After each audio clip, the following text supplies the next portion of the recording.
जमानामा आइसकेपछि पनि लाइब्रेरी नहुँदाखेरि एउटा लाइब्रेरी स्थापना गर्न पाए हुन्थ्यो भन्ने सोच आयो।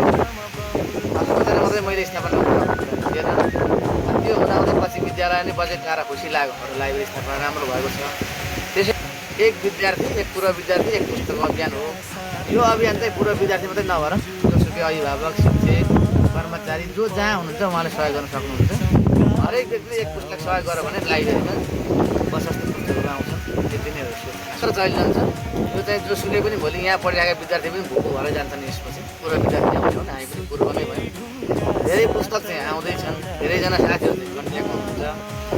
यसमा चाहिँ मैले फेरि एक्लै थालेको काम होइन। यो हाम्रो साथीभाइको सर्कलमा 20-30जनालाई सोधेर उहाँहरूले हुन्छ भनेपछि यो काम थालिएको र सबैले रूपमा लिनुहुन्छ। हरेक व्यक्तिले पुस्तक एउटा होइन 10-15 पुस्तक पनि एकजना दिनुहुन्छ। त्यसरी चाहिँ यो काम चाहिँ निरन्तर चलिन्छ। किताब पढ्नु चाहिँ मानव जीवनमा सबैभन्दा ठुलो कुरो हो। किताब भनेको एउटा अनुभवको पुरानो मान्छेको। अब यसले चाहिँ आउने पिँढीलाई चाहिँ पुराना छोडेका कुराहरू ज्ञानहरू चाहिँ रहिरहन्छ। अल्बर्ट आइन्स्टाइनको सिद्धान्त पनि हामीले किताब मार्फतै पढ्ने हो। पुस्तक नपढी ज्ञान चाहिँ हामी सामाजिक सञ्जालबाट केही समाचारहरू केही नयाँ कुराहरू जानकारी चाहिँ आउँछ।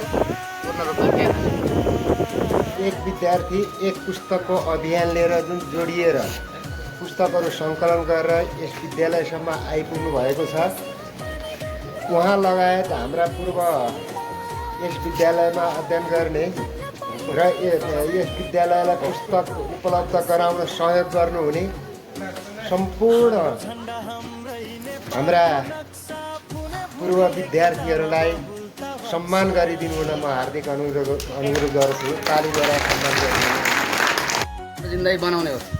सक्दैन भने बाबुआमाले पढाएको ठाउँमा देश विदेशमा जहाँसुकै पढ्ने हो। देश पनि सकेन हाम्रो मनोकामना पढेर प्रगति गर्ने। म थिएँ क्लासका अनि एउटा हिमाल खबर पत्रिका आउँथ्यो। त्यसलाई 6 महिना हामी घुमाइ पढिरहन्थ्यौँ। फेरि सरहरू यहीँ हुनुहुन्छ, हुँदैन सरहरू यहीँ हुनुहुन्छ, म्यामहरू यहीँ हुनुहुन्छ हाम्रो। अनि त्यसैलाई पढ्थ्यौँ। र अहिले चाहिँ लाइब्रेरी हाम्रो धेरै बुक छन्, 2-400 अध्ययन गर्नु नगर्नु आफ्नो खुसी हो।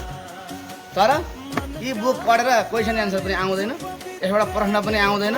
तर पढिराख्नु भयो भने जीवनमा उपयोगी हुन्छ नि। के त तपाईँहरू इन्जिनियर हुनुहुन्छ, यो पढाइले स्कुलको पढाइले इन्जिनियर हुन सिकाउँछ। यो पढाइले टिचर बन्नुहुन्छ, त्यो पढाइले टिचर हुन सिकाउँछ। यो पढाइले समाजसेवा राजनीति हुन बनाउँछ, त्यो पढाइले अझै कम सिकाउँछ। तर यसले चाहिँ पक्का समाजसेवी र राजनीति हुन चाहिँ बनाउँछ फेरि है त।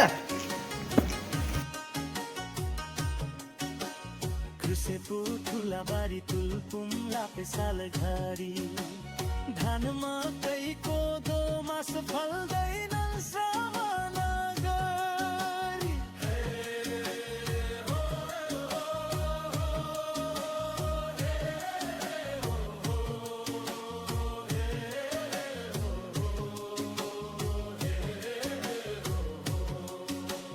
कृषिपुर ठुलाबारी तुलपुम नापेसाल घरी। धान मकै कोदो मास प्रतिफल आओस्, यहाँहरूले राम्रो प्रगति गर्नुहोस्। त्यही नै देख्न पाए र सुन्न पाए हामी एउटा शिक्षक गर्वले एकदम भावुक हुन्छ। त्यस्तै गरेर आज जुन हाम्रा पूर्व विद्यार्थी भाइ बहिनीहरूको सहयोगको उच्च मूल्याङ्कन सहित आगामी दिनहरूमा पनि हाम्रो विद्यालयलाई, हाम्रो समुदायलाई, हाम्रा बालबालिकाहरूलाई, आदरणीय गुरु गुरुआमाहरूलाई राम्रो कामको लागि सम्झिनु हुनेछ भन्दै। नमस्कार, मेरो नाम चित्रकुमार कार्की हो। म चाहिँ यसै ओखलढुङ्गा जिल्ला मानिजङ गाउँपालिका वडा नम्बर 2 वाक्साको ठुला गाउँ मेरो घर ठुला गाउँ हो। र म चाहिँ श्री मनोकामना माविको पूर्व विद्यार्थी पहिलो सञ्जालमा टिपीबाट पनि चर्चित हुनुहुन्छ। यो खास गरी मैले बुझ्न चाहे टिपी भने के हो? यो चाहिँ अब यसको अर्थ के भयो? टिपीको अर्थ टाइम पास भनेको। ए टाइम पास बनाउने भएकोले रमाइलो गर्ने भएकोले टाइम पास भन्ने होला। मनोकामना माविका पूर्व विद्यार्थी एक पुस्तकालय अभियानमा खटिरहनु भएको छ। यो के सोच लिएर गर्नुभएको, यसको उद्देश्य भनिदिनुहोस् न। यो चाहिँ प्रथमलाई धन्यवाद हजुरले। यो चाहिँ खास म सालमा एकचोटि गाउँतिर डुल्न आइरहेको छु। महिनामा चाडबाडमा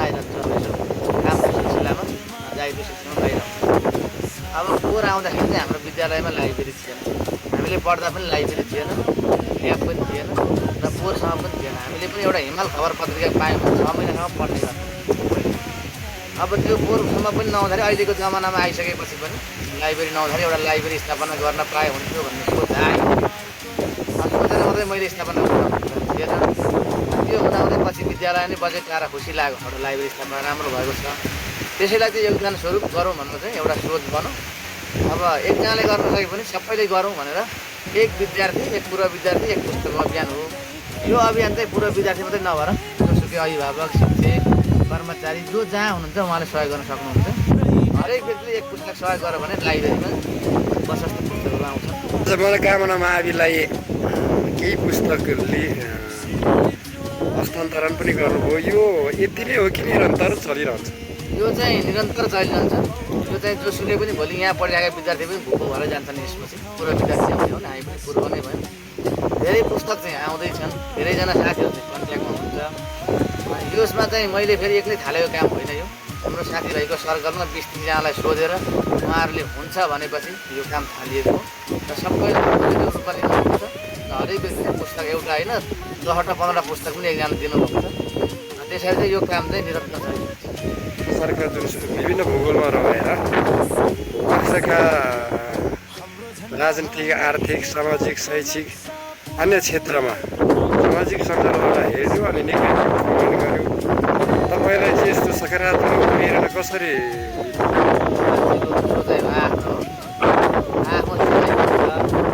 प्रायः सबै चाहिँ राम्रो कामको लागि पोजिटिभ हुन्छ, नराम्रो कामको लागि नेगेटिभ हुन्छ। राम्रो कामको लागि चाहिँ मेरो पोजिटिभ नै हुन्छ र राम्रो काम यदि समाजमा हुँदैन भने पोजिटिभ सोचाइ राम्रो जो जहाँबाट भएको सोचमा कसरी प्रभावकारी सञ्चालन र यो जोसुकोले पनि अध्ययन गराउन यो चाहिँ कसरी सम्भव होला? माविको चाहिँ पुस्तकालयले चाहिँ यो पुस्तकालय भनेपछि अब यो संसारमा धेरै कहानीहरू छन्। नेपालमा पनि धेरै पुरानो कहानी छ पुस्तकालयको। किताब पढ्नु चाहिँ मानव जीवनमा सबभन्दा ठुलो कुरो हो। किताब भनेको एउटा अनुभव हो पुरानो मान्छेको। अब यसले चाहिँ आउने पिँढीलाई चाहिँ पुराना छोडेका कुराहरू, ज्ञानहरू चाहिँ रहिरहन्छ। अल्बर्ट आइन्स्टाइनको सिद्धान्त नै हामीले किताब मार्फतै पढ्ने हो। पुस्तक पढ्ने बानी हराएको छ, अब डिजिटल युगमा पनि पुस्तक पढ्ने हो त भन्ने कुराहरू छन्। यस्ता व्यक्तित्वहरूलाई के भन्नुहुन्छ? त्यो भनाइ सरासर गलत हो। पुस्तक नपढी ज्ञान चाहिँ हासिल हुँदैन। सामाजिक सञ्जालबाट केही समाचारहरू, केही नयाँ कुराहरू, जानकारी चाहिँ आउँछ। पूर्ण रूपले ज्ञान हासिल हुन्छ। हस् त, धन्यवाद। ल, तपाईँलाई धन्यवाद।